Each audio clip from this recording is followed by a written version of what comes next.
Boa tarde, olha quem está aqui de volta para melhorar essa conversa com vocês. Muito boa tarde, eu estou aqui a um pedido do Padre Juarez, que teve um compromisso, falou: Hugo, vai lá, atende ao nosso público, mata a saudade desse pessoal que faz tanto carinho com você e que eu tenho tanto carinho por vocês. Estou aqui comandando Bendita Hora, o melhor programa das tardes da TV brasileira. E eu quero que você participe conosco no nosso chat, acessando youtube.com/TV Rede Vida. Eu vou apresentar para vocês os nossos convidados. E a parte boa é que 3 deles já conhecem o ritmo do programa. E nós temos um que está debutando hoje. Vou apresentar daqui a pouco. Vou começar com ela, Daniela Lanzer, cientista. Muito bem-vinda ao programa, Daniela. Você que já é de casa, 10 programas, né? Que bom. Você descobriu o Parkinson aos 36 anos, você enfrentou um período muito difícil e hoje você é idealizadora do Vibrar com Parkinson, ajudando pessoas com acesso à informação sobre a doença, é isso? Exatamente. Muito bem, nós vamos falar sobre isso porque eu fiquei muito curioso para entender como tão nova você foi diagnosticada e descobriu a doença, tá bom? Tá bom, vamos falar assim. Seja bem-vinda. Obrigada. Fique à vontade, você já está em casa, né? Sim. E minha amiga Catarina Teixeira, que veio me prestigiar e eu prestigiá-la. Ela que é assessora parlamentar e educadora.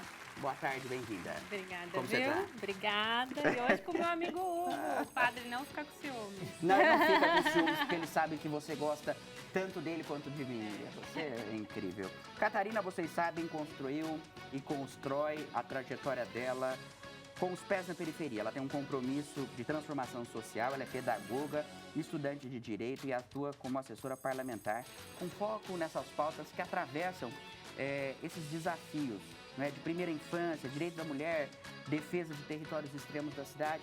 Sempre bom contar com você aqui no programa, viu? Obrigada, viu? Obrigada Muito pela bem. oportunidade. Eu que agradeço, muito bom. Doutor Ricardo Mastrange Inácio Ribeiro, infectologista, seja bem-vindo, doutor Obrigado, Ricardo. muito obrigado. Seja bem-vindo. O senhor concluiu a residência em infectologia no Instituto de Medicina, Instituto de Infectologia Emílio Ribas, em 2023. Isso. Muito bem. Então o senhor conhece tudo dessa coisa da infectologia fresquinho, tudo que está de Tá mais fresco, novo. tá fresco. Muito bom. O senhor, Ainda. senhor não, né? Vou te chamar de você. Por favor. Atua como infectologista no Hospital São Camilo Pompé e tem especialização em imunização na Faculdade de Medicina da USP, certo?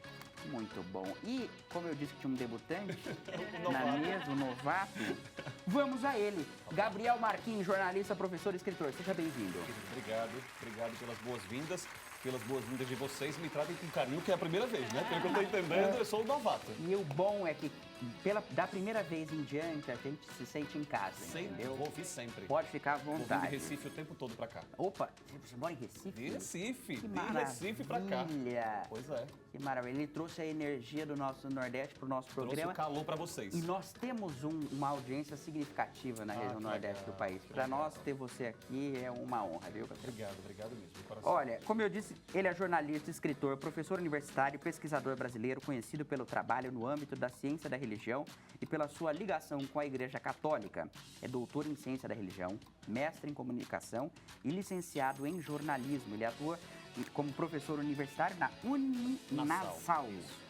Uninasal. Recife é engraçado porque ela foi colonizada um período pelos holandeses. Também tem holandês lá, exatamente. Muito. Entre eles, Nassau. E Maurício de Nassau. Maurício de Nassau, que ficou por lá por 20 anos, mais ou menos, né? 10 você- anos, é, por aí. algo assim. É isso mesmo. Muito bem. Olha, que programa que vocês vão ter hoje, hein? Agora nós vamos mostrar para vocês as notícias que vão coroar o nosso programa de hoje. Lembrando que você vai participar pelo chat do YouTube, tá bom? Primeira notícia: os limites entre as brincadeiras e o aprendizado. Catarina, brincadeira e aprendizado. Criança, você sabe, né? Tem a parte da brincadeira, mas tem também o aprendizado. Hoje em dia a gente observa muito que as crianças têm se limitado à brincadeira de tela.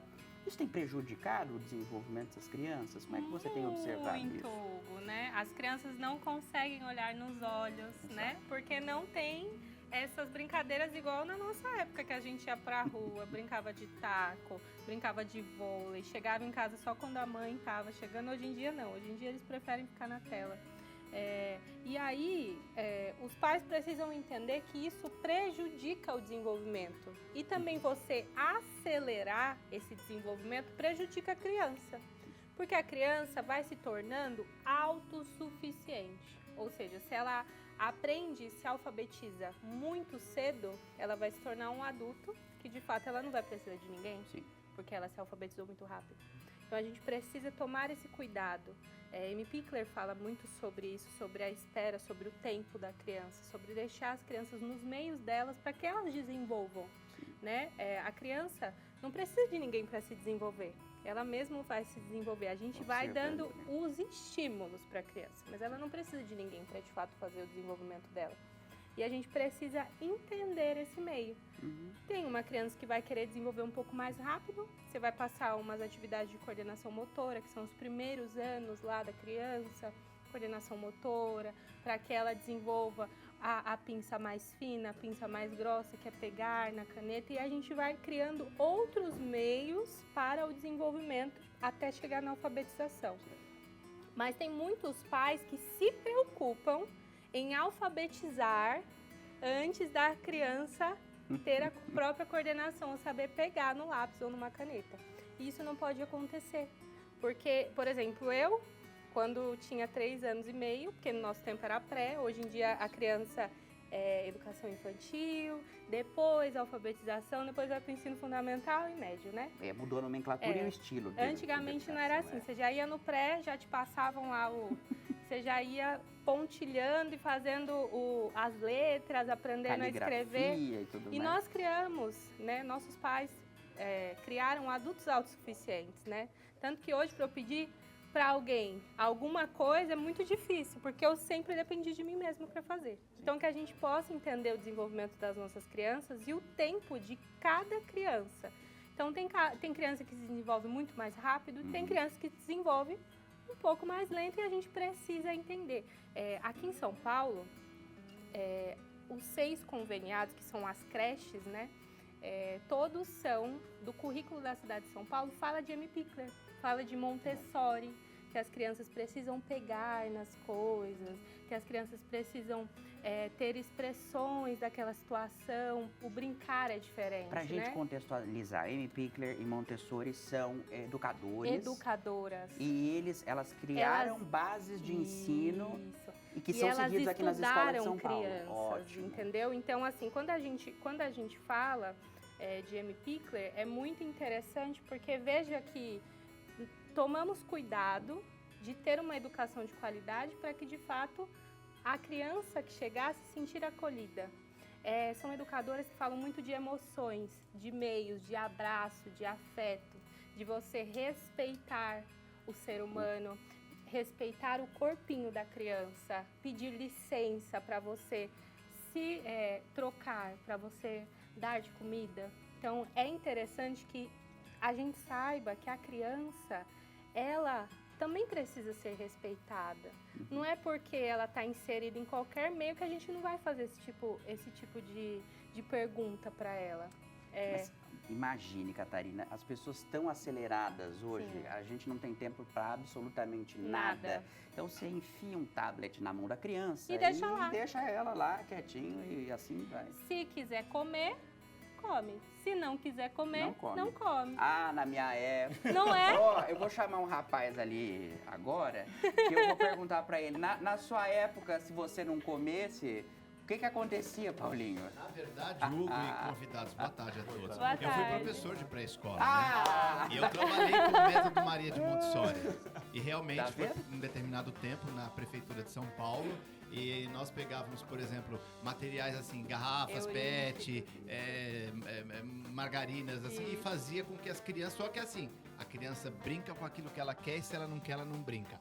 Acho isso meio contraditório. Hoje em dia você tem que ter limites, senão as pessoas fazem o que querem, né? Mas é um método que deu certo, foi muito bom. Voltando para a mesa com os... Ó, tem uma imagem nova aqui. De quem que é? Padre Donizete, Rodolfo? Olha, Padre Donizete, dá pra mostrar aqui? O padre já deve ter mostrado, mas eu quero mostrar aqui. Olha lá. Olha, Padre Donizete, bonita essa imagem. Gostei, hein? Muito bom. Muito bom. Olha, a gente é abençoado no programa com essas imagens. Daí Nossa Senhora do Café ali. É uma maravilha, viu? Uma maravilha. Vamos para próxima notícia. O livro A Tradição Dinâmica, o transbordamento como estratégia do Papa Francisco para ultrapassar a polarização entre o depósito da fé e da vida. Gabriel, é o seu livro. Isso, já trouxe inclusive para você. Opa, E Padre muito Juarez vou mandar para você também, viu? Muito obrigado, Já vou ótimo. mandar para ele também. Leremos. Aí Por a favor. gente volta e faz uma sabatina. Perfeito, sobre o livro. combinadíssimo. Vou mostrar aqui o livro do Por Gabriel favor. para vocês. Enquanto eu vou mostrando, Vamos lá. eu quero que você me fale sobre essa relação que você fala sobre entre fé e esse novo momento em que a gente... Porque a fé ela é constante, não é? Claro. Como se pregava no passado, não é como se prega atualmente. Os Óbvio. meios mudaram. Isso. Há discussões constantes. O que você apresenta nesse livro aqui, Gabriel? Então, o Papa Francisco nos deixou um legado, né? A gente agora em abril está recordando o primeiro ano do falecimento dele e um dos grandes legados que ele nos fez foi justamente o legado de nos apresentar uma proposta em que a gente, sim, conserva aquilo que é fundamental na fé, mas ao mesmo tempo faz com que essa fé de 2000 anos dialogue com as realidades de hoje. Porque é isso, com o passar do tempo as perguntas vão mudando, né? A gente não pode imaginar que o mesmo modo de ser cristão hoje é a mesma coisa de 100 anos atrás, muito menos de 1000 anos atrás.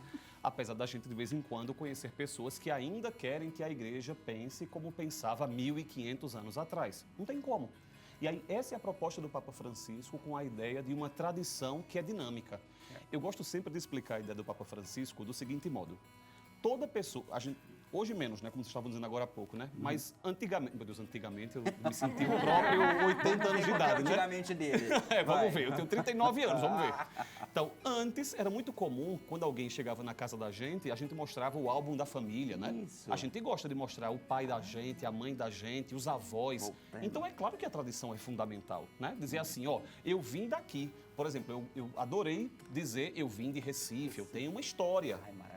Tradição. Mas, ao mesmo tempo, eu costumo dizer às pessoas, se um casal, né, vai ter um filho, nenhum homem e uma mulher, quando vão ter um filho, vão querer parir a avó.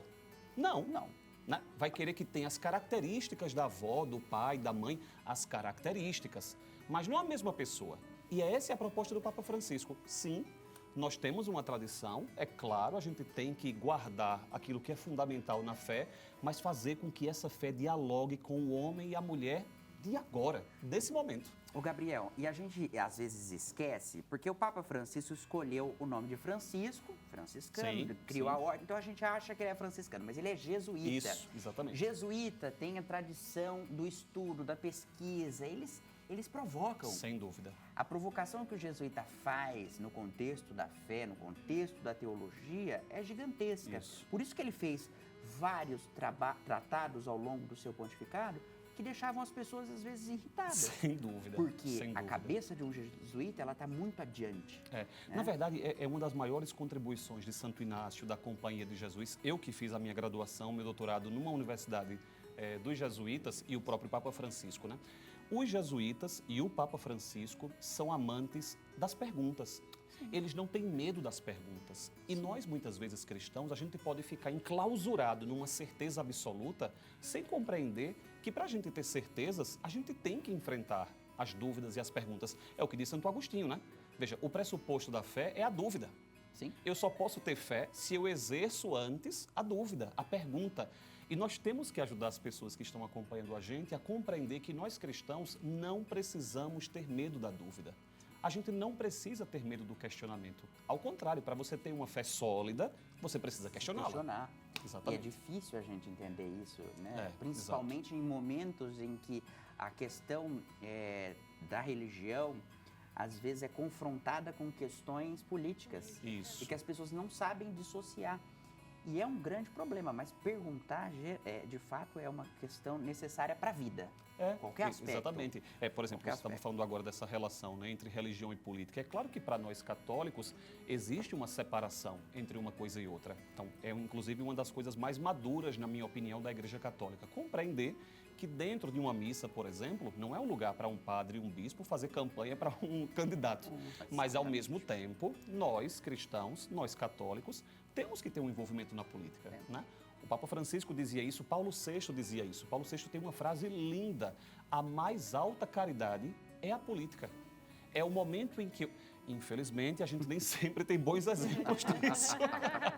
Mas ao invés da gente lavar as mãos, como dizia Francisco, né? Francisco dizia, o católico não pode dar uma de Pilatos e lavar as mãos. A gente não pode lavar as mãos. A gente tem que se inserir cada vez mais, né? Com a proposta do Evangelho. Às vezes a gente lava as mãos mesmo, né? Esquece daquilo que tem que ser feito, né? Da doação, né? Da caridade que...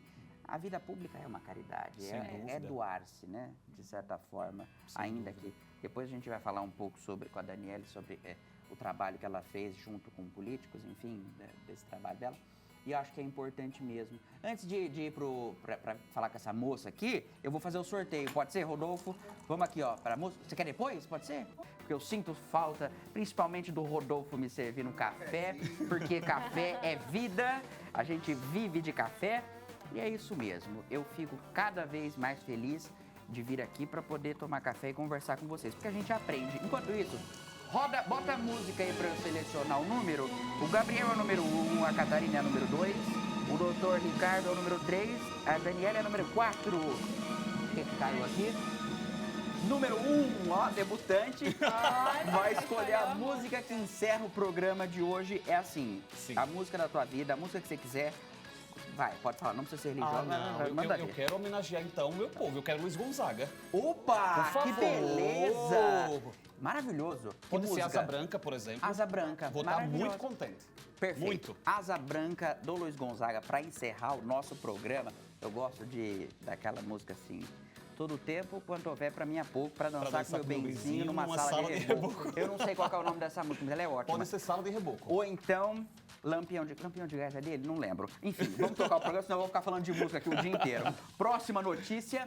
Anvisa amplia o uso de vacina contra branquiolite para maiores de 18 anos. Doutor Ricardo, é um tema que a gente vê necessário, né, cada vez mais. Me explica um pouco o que essa vacina vai promover contra a bronquiolite. Assim, para a gente começar a pensar em estratégias que hoje temos tecnologia cada vez mais avançadas, a gente pensa em estratégias para diminuir morbimortalidade de algumas doenças e também para a gente proteger a população de uma maneira geral, né? Em 2024, a Anvisa já tinha regulamentado o uso dessa vacina para vírus sincicial respiratório, que é o que causa bronquiolite. E começaram a serem aplicados em gestantes, que é o que é liberado pelo Programa Nacional de Imunizações via SUS para proteger as crianças. Então, gestantes pelo SUS conseguem receber essa vacina de maneira gratuita a partir da 28ª semana de gestação. E é uma estratégia para a gente conseguir prevenir casos de doença respiratória, principalmente no RN, com os anticorpos que a mãe vai produzir e vai acabar transferindo para o feto ali no intraútero, né? E pode perdurar nos primeiros anos de vida em que o recém-nascido e o bebê tem um sistema imune um pouquinho mais fraco. Agora, com essa notícia que veio dia 13 desse mês, que a Anvisa ampliou o uso, ainda está só no particular, né? Mas é uma estratégia que garante também que não só a população de gestantes e crianças se beneficiem desse vírus que pode causar complicações respiratórias graves e levar a uma morbimortalidade muito elevada, né, nos pacientes, mas também a gente tem uma proteção em pacientes que têm comorbidades, pacientes idosos, pacientes renais crônicos, a população no geral, porque a gente tenta diminuir a circulação, né, do vírus e ampliando assim, né, a proteção no geral. Doutor Ricardo, o Rodolfo tem uma pergunta, mas antes eu queria o seguinte, o que é bronquiolite? Eu queria que você explicasse para nós. Bronquiolite viral aguda é a doença causada nos pulmões pelo vírus sincicial respiratório. Certo.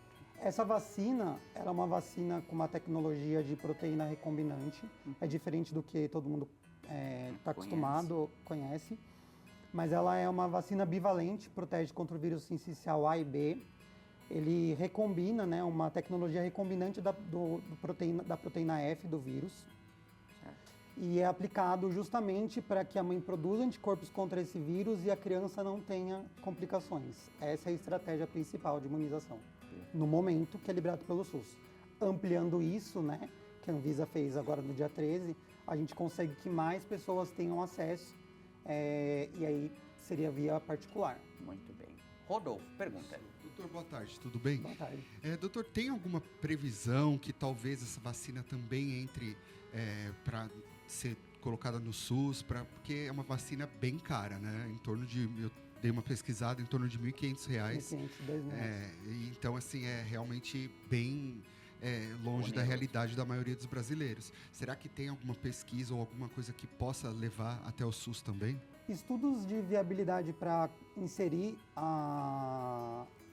essas estratégias de prevenção vacinal no SUS, eles são bem complexos. Ainda não foram muito pré-estabelecidos. Não é à toa que, quando a gente pensa na liberação da Anvisa, que a Anvisa indicou para as gestantes, ela indicou em 2024 e a gente começou em meados de 2025 a vacinação das gestantes. Nossa. São estudos que precisam avaliar de uma maneira de custo-eficácia e custo-efetividade para a gente poder ampliar a vacinação para todo mundo, porque, como você mesmo viu, né, pesquisou, a gente tem um custo elevado da vacina e algumas outras vacinas que são já disponíveis, a gente vê que a taxa de imunização está muito baixa. Então, assim, se as pessoas não estão vacinando, por exemplo, para influenza, Covid, sarampo, será que o governo vai querer comprar lotes caríssimos de vacina para vírus sincicial respiratório? Vale a pena? Vai ter sobra? Não vai ter sobra? Daí a necessidade de um incentivo, né, para vacinação. Exatamente. Doutor, quando eu era professora, bronquiolite era uma doença em que os bebês, a maioria, sempre tinham. Não seria, assim, uma vacina para os bebês? Não, a gente tem duas estratégias, né, para a prevenção da doença bronquiolite viral aguda. A estratégia mais atual é vacinar a mãe durante a gestação. Sim. Então, os anticorpos vão ser feitos pela mãe e vai transferir pela placenta. A segunda estratégia é você já dar para o recém-nascido, principalmente aqueles que têm um risco maior, por exemplo, os que são prematuros, os que têm alguma alteração estrutural pulmonar, infecções de repetição ou que fazem o diagnóstico de bronquiolite, você usar uma coisa que a gente chama de anticorpo monoclonal. É como se a gente desse o anticorpo contra esse vírus já pronto para a criança, né? E essas são as estratégias. Vacinar a criança, a gente ainda tem aquele timing do sistema imune dela ainda está começando a engatilhar ali no vagão do trem, está começando a se desenvolver, conhecer os aspectos. Por isso que a estratégia inicial é a mãe proteger a criança via vertical.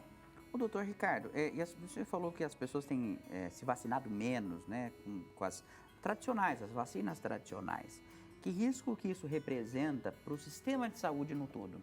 Porque se uma pessoa deixa de se vacinar, a propagação da doença fica muito mais fácil, não é? Fica. A gente está enfrentando agora uma epidemia novamente de influenza A no estado de São Paulo. Covid que nunca parou. A gente teve relatos recentes de sarampo também, né? Que são doenças que a gente já tinha erradicado antes, né? E causa uma preocupação justamente pelo que a gente estava conversando sobre isso, né? Eu acho que não só na educação, na religião, mas acaba que a saúde também é afetada pela polarização política de uma coisa que antes, assim, pelo menos uma coisa que eu lembro da minha infância. Era obrigado, né? Era obrigatório. Não, lembro quando eu era criança, assim, a Xuxa aparecia na televisão, nossa, vai vacinar. Hoje em dia não tem esses, pelo menos, você não vê um incentivo, E se assim. tiver, vai falar, mas eu não quero aquela pessoa, porque aquela pessoa é de tal partido. Por quê? Porque tudo é assim Ou agora. uma coisa que eu ouço bastante no consultório é, não, doutor, tomo todas essas, menos de gripe e de Covid. Bom, eu quero te chamar agora a próxima notícia. Abril, o mês da conscientização da doença de Parkinson.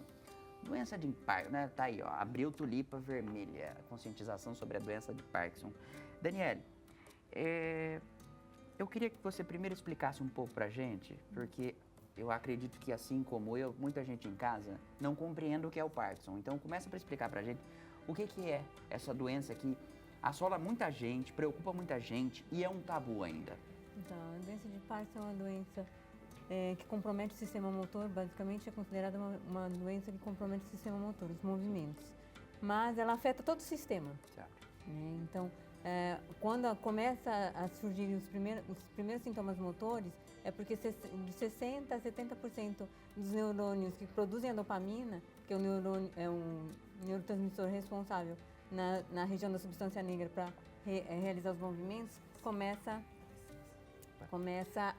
já morreram, né?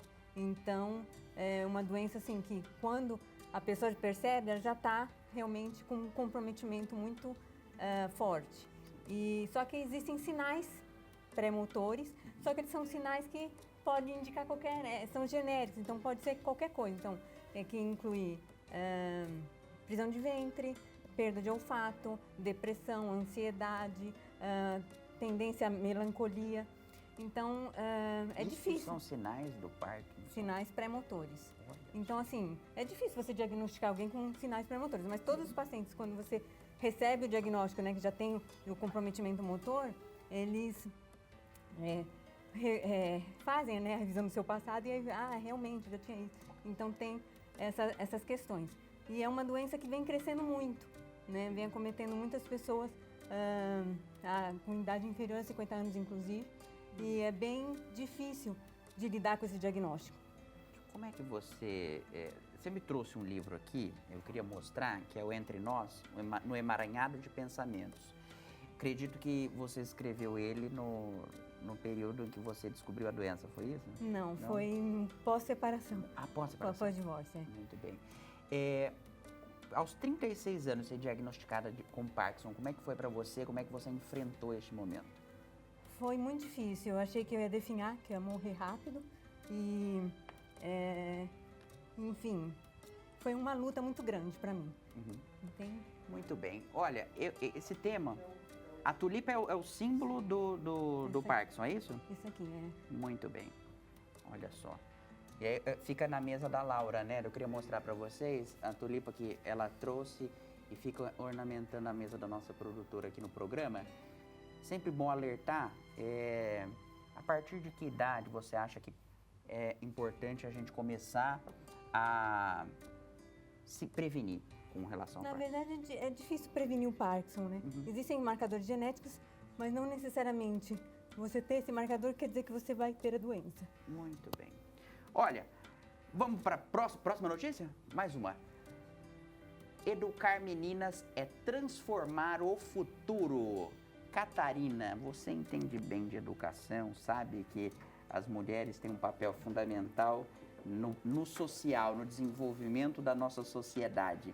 E para isso, eu queria perguntar para você o seguinte, como a educação dessas novas meninas tem mudado a dinâmica dentro das escolas? O que você tem observado por aí? Qual que é a maior curiosidade delas e o que, em primeiro momento, é necessário fazer esse alerta ou orientação?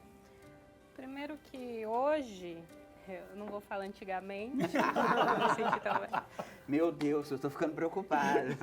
Na era digital é um pouco mais difícil, né? Porque eu acredito que elas ficam com conteúdo muito mais fáceis. Então elas assistem o que der para assistir. A gente até estava comentando sobre isso.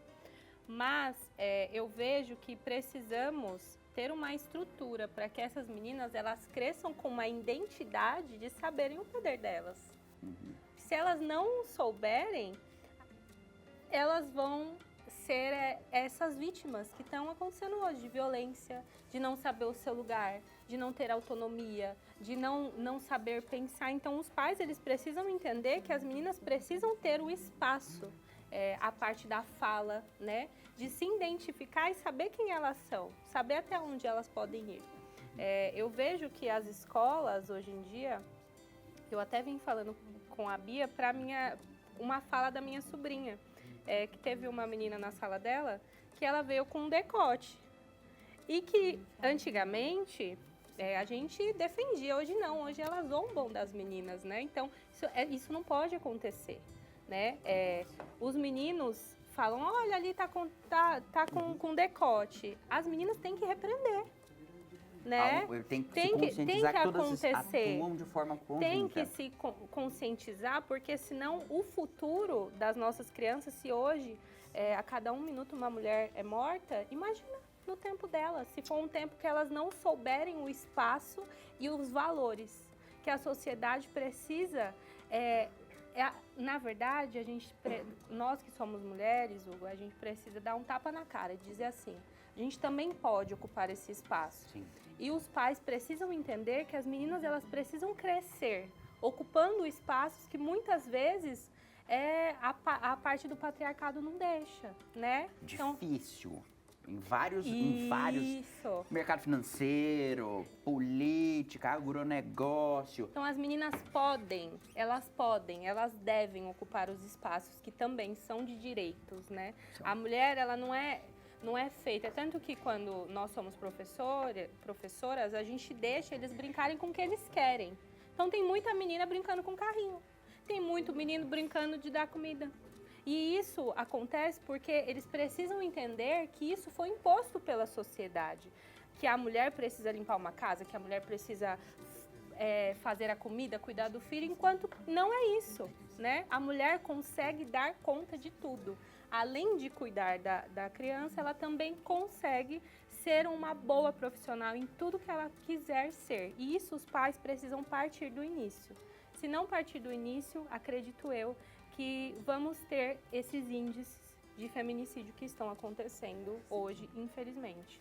E esses setores que eu falei para vocês, de agronegócio, da política, do mercado financeiro, existem mulheres que são exemplo. No mercado financeiro, a Marília Fontes, na política, a gente pode citar inúmeras, mas eu não vou falar para não polarizar. Isso! E no agronegócio, Por favor. no agronegócio, eu tinha uma grande amiga, Cici Picoloto, de Araçatuba, foi a primeira mulher a dirigir um carro em Araçatuba, isso na década de 40 ou 50, uma grande amiga.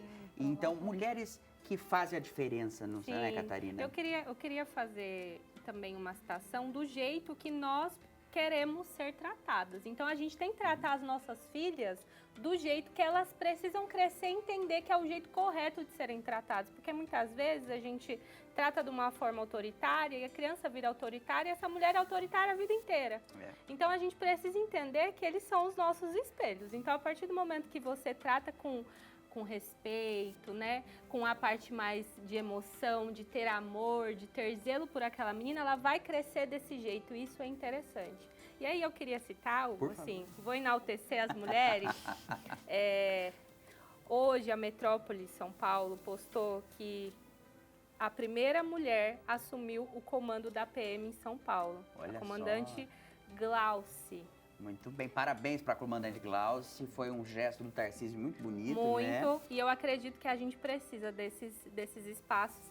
E também, ontem, andando pela Câmara, a inspetora Daniela Mello, ela é comandante da inspetoria da Câmara Municipal, então ela assumiu também, essa semana, Primeira mulher também. a primeira mulher a assumir o comando da Câmara Municipal. Parabéns, João Ricardo Teixeira, presidente da Câmara, por ter feito esse gesto. E parabéns para, como chama a comandante? Daniela Mello. Daniela Mello, por assumir esse cargo e representar as mulheres que fazem esse trabalho brilhante, significativo. Esses dias eu ouvi uma história de uma pessoa que falou assim para uma moça, tem que ser firme, tenha firmeza.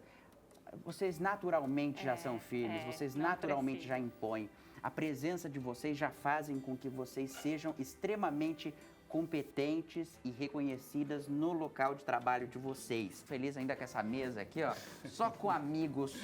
Ô Gabriel, eu já te chamo de amigo porque é muito bom saber que você vem de uma terra que tem uma história muito bonita para o nosso país, que é Recife, viu? Recife e Olinda. Recife e Olinda são magníficos. Estou tentando lembrar o nome do arcebispo de Olinda e Recife. Dom Paulo Jackson. Dom Paulo Jackson, um abraço. Paulo Estão Jackson. todos reunidos lá em Aparecida, na Assembleia Geral dos Bispos do Brasil. Próxima notícia. Após nova cutucada de Trump, Papa Leão XIV diz que ricos e poderosos ameaçam a paz. Muito bem, Gabriel.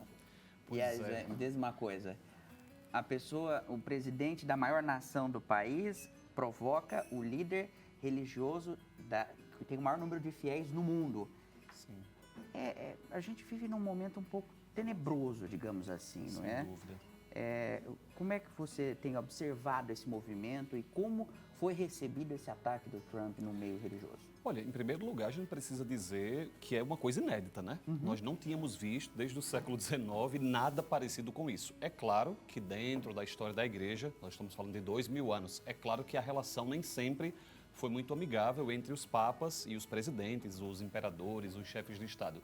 Mas a verdade é que Donald Trump subiu um nível que a gente não imaginava, né?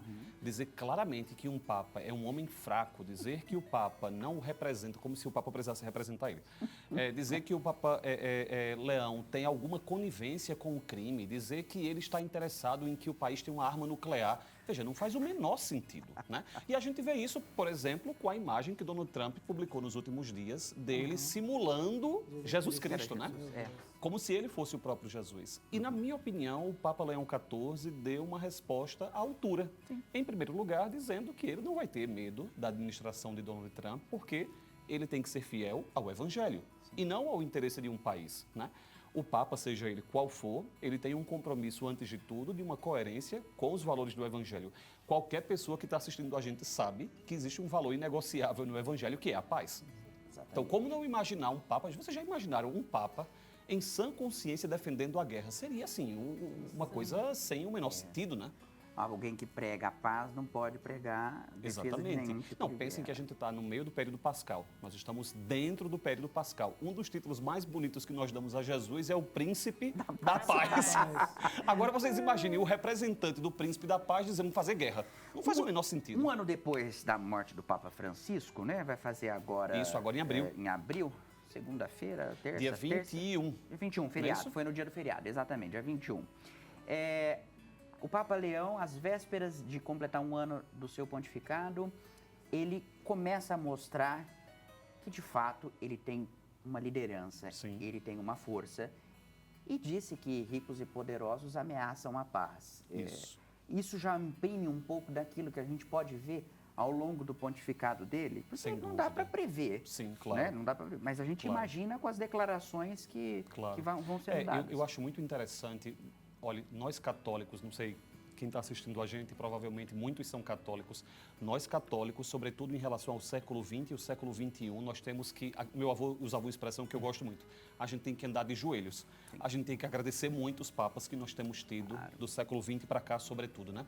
E eu acho muito corajoso da parte de Leão XIV compreender e deixar isso claro, que, na verdade, a causa da pobreza é o acúmulo de renda, é o acúmulo de riqueza. Né? Nós temos, para mim está claro isso, existe pobreza quando existe uma acumulação de riqueza, existe miséria quando nós temos bilionários, e quando nós temos o mundo caminhando para ter trilionários, nós temos a guerra. Então, uma coisa está diretamente ligada à outra, né? Acho muito interessante quando o Papa Leão XIV, inclusive, fala sobre isso, né? Nós não temos pobres, nós temos empobrecidos. A verdade é que nós todos deveríamos ter acesso ao básico, todo mundo. Se existem algumas pessoas que não têm o acesso ao básico, é porque alguém está acumulando o que deveria ser dessas pessoas, né? É uma linha de pensamento, de uma análise muito boa essa que você fez. Eu achei importante isso. Sim. Difícil de muita gente entender, porque às vezes fala, não, mas esse discurso é contra os empresários. Não, não é contra quem tem dinheiro, pelo contrário, porque os empresários são fonte necessária para que haja empregos, para que haja um dinheiro. Só que isso precisa ser de uma A grande forma questão é a equilibrada. acumulação, né? E atenção, aqui tem uma coisa que é muito importante nós recordarmos. Assim como a Igreja Católica tem o catecismo, tem a doutrina social da Igreja. Exato. Na doutrina social da Igreja está muito claro, a Igreja Católica sempre defendeu que há necessidade da propriedade privada. Agora, essa propriedade privada precisa ter como meta a circulação dos bens. O que nós não podemos é ter, aqui em São Paulo, lá em Recife, o que não é justificável é o que uma cidade que se chama São Paulo tem o nome de um apóstolo, a gente se habitue a ter pessoas em situação de rua. Exatamente. A gente ter pessoas que estão totalmente viciadas pelo crack. Veja, a gente não pode se habituar Não, com isso. eu acredito que a Catarina, que circula muito a São Paulo, deve testemunhar isso e luta muito para combater isso. Tem próxima notícia? Próxima notícia, então, vamos lá. A importância da rede de apoio para pessoas com doença de Parkinson. Daniele, é importante ter quem apoie as pessoas com Parkinson desde o primeiro momento do diagnóstico, né? Sim, porque é uma doença sem cura, então o impacto é muito grande, né, para essas pessoas. Inclusive, para mim foi muito difícil. Eu demorei 6 anos para receber o diagnóstico, então foi um processo muito longo a doença. Quando eu recebi o diagnóstico, eu já estava tomada pelos sintomas. Só que eu não tinha tremor, porque existem duas características principais no Parkinson: o rígido acinético, que é o meu caso, e o tremulante, que é 70% dos casos, que é a maioria. Então, O tremulante é aquele que mexe alguma parte do corpo. quando está né? em repouso, chama tremor de repouso, inclusive. Que não é o meu caso, eu tenho tremor, né, mas o meu é mais no movimento ou na sustentação de um membro. Então, estou tentando ficar parada, mas não consigo. Então, esse e o meu lado esquerdo é o mais afetado. Então, assim, existem algumas características básicas que determinam, que ajudam o profissional a dar o diagnóstico, né? Além dos exames todos, que na verdade a maioria dos exames são para afastar, o doutor está aqui, pode me corrigir, para afastar outras doenças que também fazem parte podem ser consideradas síndromes parkinsonianas, que causam tremor ou sintomas parecidos com Parkinson. E o diagnóstico basicamente é clínico. Então, as pessoas que têm Parkinson, elas têm 4 sintomas principais, que é o tremor, lentidão, rigidez e instabilidade postural. Só que as pessoas acham que, como o tremor é o mais visível, eles acreditam que por o fato de ter tremor é Parkinson. Não é assim. Então, assim, para confirmar o diagnóstico, precisa ter 2 sintomas básicos, 2 desses 4 sintomas, e um deles é a lentidão. Então, toda pessoa que tem Parkinson é lenta, mas nem todo mundo que tem Parkinson treme. Olha só, é um dado que eu não sabia. Imaginava que só fosse o tremor o principal elemento. Não, são esses 4. Então, assim, de 2 para mais já é confirmado o diagnóstico. Então, e a lentidão tem que estar instalada para conseguir confirmar o diagnóstico. E tem também a assimetria. Então, um lado sempre é pior que o outro. No meu caso, é o lado esquerdo. Começou pelo lado esquerdo, inclusive. E é importante o apoio porque é uma doença que as pessoas falam às vezes para mim: eu sinto muita dor também, né? Dor, enfim, tem uma série de sintomas. Mas as pessoas falam assim: você já acostumou, né? Não tem como acostumar com o Parkinson, porque cada dia ele vai avançando, vai surgindo coisas novas e isso acaba... A rede de apoio é importante, Importantíssimo. Então, assim, o apoio do familiar, um bom profissional capacitado e especializado na doença de Parkinson é muito importante. Muito bem. É importante isso mesmo. Tem uma próxima notícia agora que nós vamos chamar agora, que é o Dr. Ricardo que vai falar, que são os casos de HIV que avançam entre mulheres acima dos 50 anos no Brasil e expõem um diagnóstico tardio.